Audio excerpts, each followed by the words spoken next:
Hello, নমস্কার sir, আমি চন্দ্রানী বলছি এসএস মিডিয়া থেকে। আপনাকে নমস্কার। একটা আপনি এসএস কি? এসএস মিডিয়া থেকে বলছি স্যার। ওকে। হ্যাঁ, বাংলাদেশের তো এরকম একটা মানে অবস্থা চলছে এরকম একটা।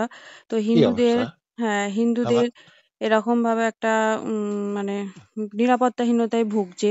আপনি তো দেখেছেন? আপনি বাংলাদেশ থেকে ফোন করছেন?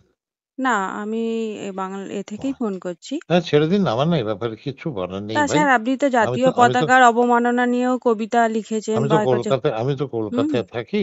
তা হ্যাঁ, যা আপনার সঙ্গে তো করেছি। বাংলাদেশের একটা তো গভীর সম্পর্কও আছে আপনার। হ্যাঁ, আছে, আপনি আছে। যদি হ্যাঁ, সেই আত্মিক টানেও যদি কিছু বলেন সেটা কি নিয়েও। বলবো? আমাদের কিছু বলার নেই। আমি বাংলাদেশকে ভালোবাসি।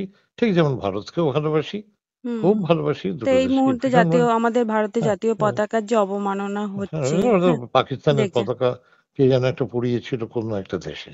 আপনি বোধহয় ভুলে গেছেন, আপনার বয়স কম। ওরা হ্যাঁ, পাকিস্তানের দেখে। পতাকা কে যেন একটা পুড়িয়েছিল কোনো একটা দেশে।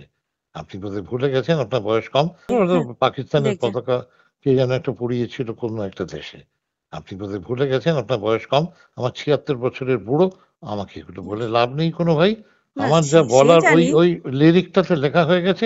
এবার আমায় ক্ষমা করে দিন। আসসালামু আলাইকুম, খোদা হাফেজ। ধন্যবাদ স্যার। আসসালামু আলাইকুম, খোদা হাফেজ। ধন্যবাদ স্যার।